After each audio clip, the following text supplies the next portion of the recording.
Hola, soy Fernanda Dudet y quiero hablar con ustedes sobre cómo de unos años para acá cada vez hay mayor inclinación a consumir productos locales. Ya sea porque son una mejor opción si quieres reducir tu huella de carbono, o porque así los productores locales ganan más, o porque sientes que así lavas tus pecados capitalistas. Hashtag consume local, hashtag superioridad moral, hashtag for you page. Sin embargo, hay un área clave donde nos estamos olvidando del localismo y es casi tan importante como tener un proveedor local de churros con cajeta: la prensa local. Lo que le faltaba a Ramiro Hernández, alcalde priista en Guadalajara, Jalisco, que le orinara un perro. Y ahí, en pleno evento en el parque, enfrente de la Tril, le aventó el chisguetazo de pipí el canino. Fue a la tarde-noche del pasado viernes cuando José de la Luz Maldonado encontró entre las ramas de un guayabo un ser diminuto, aparentemente un hada. Tras darse a conocer el video, usuarios reportaron al presunto dueño y pidieron la intervención de la Profepa. Vean nada más. Un objeto volador que después fue identificado causó asombro, pero también miedo entre los vecinos de la colonia Arenales Tapatíos. Vamos a conocer la historia. Este es el asombro que causó a vecinos de la colonia Arenales Tapatíos en Zapopan el hallazgo de este objeto volador. Por cada animal sin correa o juguete de plástico tenemos notas que exponen casos de corrupción como la estafa maestra o el programa Toda Máquina. Casos de abuso de autoridad como el caso de Giovanni López y el abusador de menores en Puerto Vallarta. O situaciones en las que el gobierno en plena pandemia puso en riesgo a sus ciudadanos y gracias a notas como esta recapacita forzosamente. O cualquier otro caso donde periodistas ponen en riesgo literalmente la vida para traernos el resultado de una investigación periodística seria. ¿Por qué la prensa es tan importante y por qué está en peligro? Consideren que en Estados Unidos, a pesar de que la prensa escrita representa solo el 25% de todos los medios de comunicación, esta produce la mitad de los reportajes originales que después escuchamos por radio y televisión para luego ser distorsionados en canales de YouTube y finalmente terminar como teorías conspirativas que tu tío te manda por WhatsApp. Quizás esto es porque los periodistas y académicos están más ocupados sobreviviendo, literal y figurativamente, lidiando con Twitter y asistiendo con su terapeuta como mínimo 3 veces por semana. Bienvenidos, señores periodistas, a lo que se siente ser mujer. El punto es que la prensa escrita local, la de tu comunidad, ese periódico independiente que te informa sobre lo que sí está pasando a tu alrededor, es la prensa que mantiene a raya a poderosos y gobernantes. Y si se acaba el periodismo local de investigación, lo único que nos va a quedar es esto. Los misterios jamás dejarán de sorprendernos. Y claro ejemplo es lo que está sucediendo en Guadalajara, México, donde se está reportando la aparición de extrañas cruces hechas de, como vulgarmente se dice, caca. Estás a punto de entrar al mejor canal de investigación y misterios en YouTube. Tenemos que cuidar a la prensa local porque sufre del mismo mal que tu relación. La das por sentada, estás en peligro de perderla y siempre eres el último en enterarte que ya valió madres. Y a diferencia de tu relación, Martín, unos mariachis no van a salvarla. Debemos entender primero los frentes que están atacando la prensa escrita, como el modelo de negocios que ya no es negocio, el hecho de que en México ser periodista de investigación es un deporte de alto riesgo y por qué el Internet de las cosas no da justicia al periodismo serio. Háblame del Internet de las cosas. ¿Sabes para qué sirve? ¿Sabes cómo lo puedes aplicar? Así como se lo pregunta tu cartera 2 días después de la quincena, primero hay que entender por qué se está acabando el dinero. Dime, contéstame. Contéstame. Eras una vez, cuando existían liberales y conservadores, que es gente que ahora ves en los billetes. Para los nacidos después del 2000, los billetes son como PayPal, pero con un emoji de Benito Juárez.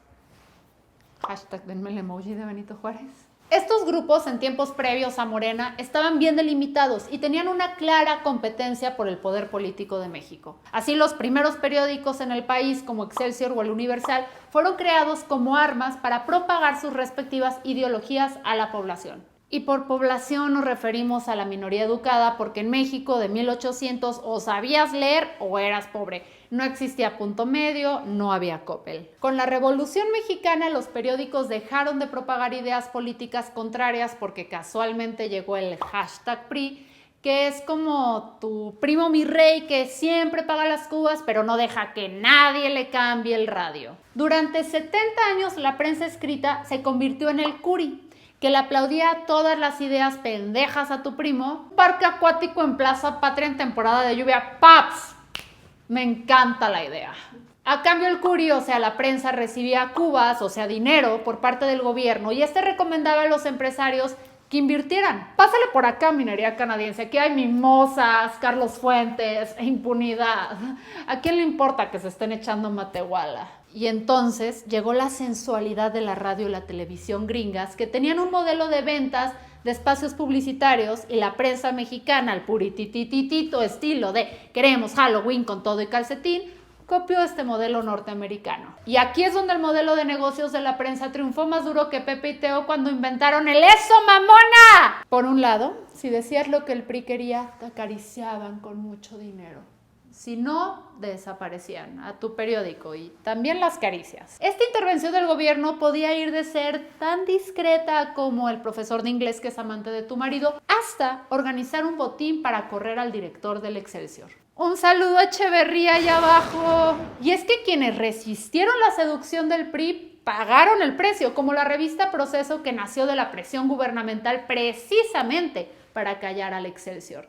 Porque la prensa independiente siempre ha existido y poca o mucha ha sido quien históricamente se opone al poder. El PRI estableció leyes que obligan a los gobiernos a destinar un porcentaje de su presupuesto a publicidad para que los ciudadanos supieran que tienen un gobierno perfecto. Lo que resolvió en ese momento la solvencia económica de la prensa. Todo parecía muy bonito hasta que llegó el 2000 y lo peor que le pudo haber pasado a los periódicos se hizo realidad. Las botas de Vicente Fox. No, el internet. Con la llegada del internet dejaste de ver el catálogo de Andrea para buscar tu propio porno de pies. ¿Quién soy yo para juzgar? Mientras tú invertías tu tiempo en sitios XXX, otros perfectos desconocidos empezaron a publicar sus editoriales informativas en línea, ganando paulatinamente audiencias considerables, y eso cambió las reglas del juego. Al gobierno, como a todos, le salía más barato pagarle a un nerd para que publicara banners en su sitio que negociar con un periódico. Y así fue como se acabó el romance del gobierno con la prensa, porque en tiempos donde tu primo ya no invitaba a las cubas, el dinero que había en los gobiernos se iba a los medios nacionales, Google y Facebook. Y la prensa independiente se quedó sin ingresos. Me los dejaron en visto, pues. Después vino la crisis generada por la pandemia, donde la gente no arriesga su vida para comprar un periódico, pero sí para ir a una fiesta de inmunidad de rebaño, ¿cómo no? Gracias a esto, el presupuesto federal para medios de comunicación se recortó a la mitad y se estima que 120 organizaciones editoriales como Grupo Expansión o Récord anunciaron despidos, recortes de salario e incluso suspensiones temporales o permanentes de circulación. Y los periódicos regionales independientes son los que peor se la han visto. Su caída de circulación se estima en un 70%. ¿Escucharon bien? 7 de cada 10 periódicos independientes ya no están en circulación. Esta es una crisis más grande que la de Uber Eats cuando se dieron cuenta que Luis Miguel ya no tiene pelo. Además, la gente que consumía noticias hace 30 años es muy distinto a quien las consume ahora.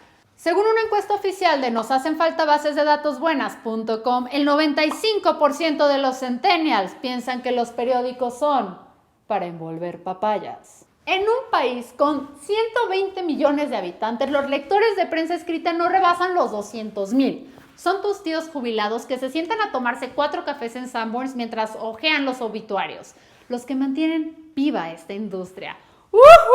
Propongo una fiesta, pero con música bajita y asientos con respaldo para celebrar. Todos sabemos que los millennials y centennials no tenemos capacidad de atención. ¿No me creen? ¡Rápido! ¿Cómo se llama este video?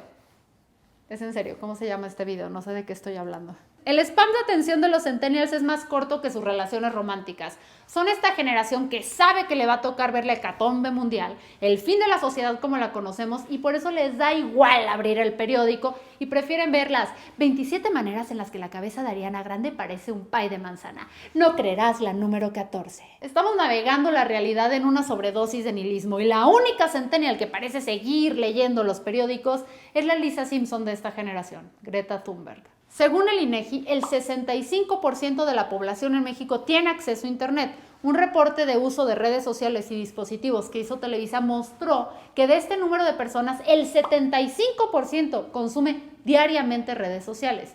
Y de estos, el 91% confirmó que se enteran de las noticias a través de dichas redes sociales. Pero por supuesto, ¿por qué voy a leer algo que escribió alguien que estudió para escribir si puedo leer lo que dijo Cayo de Hacha y repetirlo hasta que se me acabe el aliento. Obvio, el resultado de esto es que menos de la mitad de los lectores de periódicos termina de leer una nota y los que lo hacen muchas veces terminan en el espiral infernal de SDP Noticias, que perdón, pero prefiero votar por el PRI. Es imposible para una columna digna de cualquier periódico independiente competir con la audacia de Twitter, porque seamos sinceros, si yo te digo ¿quién es Jonathan Lomelí? Piensas, cabrón, ya lo compraron las Chivas. Pero si te digo ¿quién es Van Pipe? Me dices, ¿ahora qué hizo este cabrón? ¿Qué están diciendo los peje zombies y qué video edito? Twitter tiene yo no sé qué que nos hace amar ver el mundo arder. Queremos saber cuántos improperios es capaz la gente de decirle a J.K. Rowling mientras nos sonreímos en silencio en la madrugada. ¿O soy solo yo? Nos enojamos con esas posturas que no compartimos, pero le damos reply y entonces empieza ese violento intercambio con extraños que es casi pornográfico, porque a pesar de cuantas cosas horribles nos digamos, no somos más que unos y ceros en la pantalla. Hacemos como que en la realidad esta conversación no está pasando. Yo no soy Fernanda la que llora con los comerciales de Regios, que voy el cachorrito. Ni tú eres tú, somos unas simples arrobas y eso justifica todo. Y en ese laberinto de polaridad no nos suele pasar 3 horas, incluso tenemos la osadía de llamarlo información, de decir, yo leo las noticias en Twitter, pero tú sabes que no te estás informando. Sabes que lo que te tiene en Twitter es el mismo morbo que me ha llevado a googlear 40 veces tatuajes con la cara de Belinda. Y fingir que estoy viendo un Excel. Estudié ciencias de la comunicación. Claramente no sé usar un Excel. ¿Y dónde está la prensa local en este mar nihilista? Ahí, haciendo investigaciones, generando contenido original que debería importarnos, pero nosotros estamos ocupados deseando que nos visite la dita del guayabo. Porque sí, amigos, el mundo está cambiando y es responsabilidad de todos actualizar su sistema operativo. Queda claro que el periodismo, sobre todo el local, agoniza más que tú cuando te entregan la tanda, pero sabes que ya la debes toda. Y es que por si fuera poco con la violencia que ejerce el Estado con la asignación o retiro de fondos, México está clasificado como el país más peligroso para realizar periodismo, siendo superado solamente por países que se encuentran en guerra. Ya sabemos que la chamba del periodista es hacer cuestionamientos y basarlos en información fiable. Pero ¿se imaginan que aún con los pelos de la burra en la mano hubiera algún presidente municipal que se atreviera a referirse así a tu trabajo? Yo quiero ver a todos esos que escriben tantas cosas de mí, que dicen tantas cosas de mí, al periódico Mural, al NTR, a la Crónica, todas esas basuras que escriben cosas todos los días. O que ese mismo presidente municipal, ya siendo gobernador, contestara esto al ser cuestionado sobre corrupción en el programa de verificación vehicular. Aquí hay un gobernador serio. Puedo no ser de la simpatía de todos, pero yo no voy a contestar estupideces como esta. Estupideces como esta. Perdón. ¿No te dan ganas de presentárselo a tu abuelita? Esto deja en claro que la estrategia de Alfaro ante medios que no hacen lo que les dice es la del niño quejumbroso en la primaria. ¡Mami, mira, los periodistas me están molestando! Ay, Gober, baby, también, ¿en serio? ¿Es parte de tu trabajo aguantar y dejar que los periodistas investiguen y mejor que tu trabajo hable por ti? Ay, Alfarito. Descalificar un trabajo tan serio y al que se le ha dedicado tanto tiempo y esfuerzo es como si alguien osara decirme güera oxigenada. No saben que lograr este nivel de decoloración es para hacer diseños inspirados en el pony de Rainbow Bright y que se requirieron años de decoloración, 2 taladros, 6 mineros chilenos y una gallina negra. La violencia contra la prensa, así como los asesinatos de reporteros y reporteras en su cumplimiento de deber, no han hecho más que subir en las últimas décadas. Durante el sexenio de Enrique Peña Nieto se registraron 47 asesinatos a periodistas relacionados con sus investigaciones y más de 2.500 agresiones hacia algún medio de comunicación, 230 de estas vinculadas con servidores públicos. O sea, básicamente cuando los periodistas mexicanos firman su contrato, las letras chiquitas dicen que un probable riesgo de la chamba es ser asesinado por meterse con alguien poderoso. Y yo llorando porque no tengo las prestaciones de ley. Esto sumado a que casi todas las denuncias por violencia terminan sin resolverse, ha provocado el incremento de lugares llamados zonas de silencio o lugares en donde simplemente no se reporta nada que tenga que ver con crimen organizado o política. Eso sí es censura, Chumel. La independencia de un medio e incluso su existencia pueden verse comprometidas cuando lo que está en riesgo es la vida de quienes trabajan ahí. Y así acaba esta historia. Toda la culpa es del gobierno, del internet y el capitalismo, justo como en las películas de Dora la Exploradora. Los usuarios también tienen la culpa, Fer. Por favor, no me hagas reflexionar sobre cómo mis decisiones individuales han contribuido a este problema. Si no lo hice cuando perdí todo mi dinero por apostar en carreras de contadores, no lo voy a hacer ahora. Fernanda, ¿qué dijiste? ¿Estás bien? Güey, primero consigues 2 contadores, les das 3 shots de expreso a cada uno y los avientas desde una escalera de caracol. Nos disculpamos por el contenido violento de este video. Los censores han sido reemplazados por censores panistas. Entonces, al final el que gana es el que le quedan más dientes. Ay, espérate, no expliqué la parte del vidrio roto. Nos disculpamos de nueva cuenta por el contenido de este video. Los reemplazos de los censores han sido reemplazados por censores Opus Dei. ¿No? Está bien. Hagamos un poco de introspección sobre las cosas que nosotros como usuarios hacemos que no ayudan a la prensa local. Las personas tenemos 2 hábitos muy malos a la hora de validar la información que llega a nuestras manos y que llena el internet. Sesgo de confirmación es una tendencia que nos lleva a validar las notas que apoyan nuestra forma de ver el mundo y a satanizar a aquellas que van en contra de lo que opinamos. ¡Malditos hombres! Es decir, puede que Pati Navidad sea conspiracionista, Trump lover, antivacunas, transfóbica. Aquí va con esto. Lo importante es que te están viendo, ¿no? Malo que es que pasaras desapercibida. Lo que quiero decir es que no importa cuán desagradable me parece Pati Navidad, si algún día publica una nota razonable sobre las diferencias entre la torta y el lonche, claro que la voy a compartir, porque torta y lonche no son lo pinches mismo. Falacia ad hominem. Es decir, la tendencia a creer que una nota es valiosa o mediocre solo por el mensajero y no por el contenido del mensaje. Claro que es importante buscar que las fuentes de información a las que recurrimos sean confiables, pero también tenemos que analizar los datos que presentan. A veces, hasta los sitios más patéticos publican cosas ciertas y los medios más formales publican tonterías. ¿Se acuerdan de cuando CNN Expansión publicó que era importante lavarse las manos después de ir al baño? ¿Qué tontería fue esa? Fer, sí es importante. Hasta cuando nada más haces poquitas. El punto es que también a nosotros nos toca evaluar cómo consumimos noticias. Si seguimos siendo víctimas de los modelos de internet, solo vamos a encontrar notas morbosas sobre las escamas que se alcanzaron a ver en el cuello de Justin Bieber como una confirmación de su origen reptiliano. Y vamos a asfixiar a los medios locales que hacen un esfuerzo por darnos información que nos afecta y que es relevante en nuestra comunidad. Informarse es como tomar tequila, en el sentido de que si consumes en exceso terminarás solo, amargado, sin amigos y muy resentido. Pero también en el sentido de que entre más refinado es el paladar y más respetas tus neuronas, más exigente te vuelves con lo que consumes. Los grupos de WhatsApp de amigos de la prepa que quieres dejar de conocer y el grupo de compra y venta en Facebook se vuelven tus tonallas de la información. Parecen divertidos, cumplen con el objetivo, pero a la larga te dan resaca y van a matar tu riñón. Si quieres evitar esto, tienes que tomar un rol más activo a la hora de consumir noticias, ser más crítico y selectivo, aprender a diferenciar entre red social y periódico local, entre noticia y editorial, entre editorialista y bot. Esto último, súper difícil. Cuando realmente aprecias consumir información confiable, te das cuenta que los periódicos son un elemento clave a la hora de mantener una democracia, porque son los que te dan los insumos que necesitas para poder llegar a tus propias conclusiones. Y a unos cuantos meses de entrar en época electoral, donde lo que principalmente se juega es a nivel estatal, ¿cómo planeamos tomar las mejores decisiones si nuestras principales preocupaciones es si Taylor Swift es o no es lesbiana? Todas somos un poquito lesbianas. La última cifra que les tengo es que según el INEGI, 4 de cada 10 periodistas en México tiene 50 años o más y el 71% son hombres.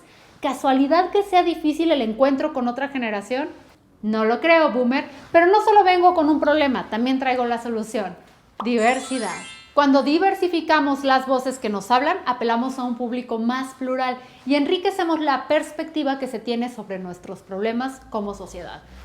Se me ocurre que un medio local contrate a una mujer progre, que se cambie el color del pelo cada semana, una voz fresca y muchos años por delante para tirarle al poder, y que jamás tuitearía que no nos merecemos la libertad de expresión. Mi currículum está en la descripción de este video. Y aquí es donde yo les pregunto, ¿cuáles son los medios locales en su comunidad que le están tirando al poder? ¿Y qué otras personas deberían conocer? ¿Cuáles son los medios que observan a los poderosos en tu estado? Comparte sus redes acá abajo para que la verdad nos haga libres. Yo te compartiré la lista de medios que sigo y recomiendo en Jalisco. Yo me llamo Fernanda Dudet, esto fue Memes y Mames y recuerden que no los quiero porque no los conozco.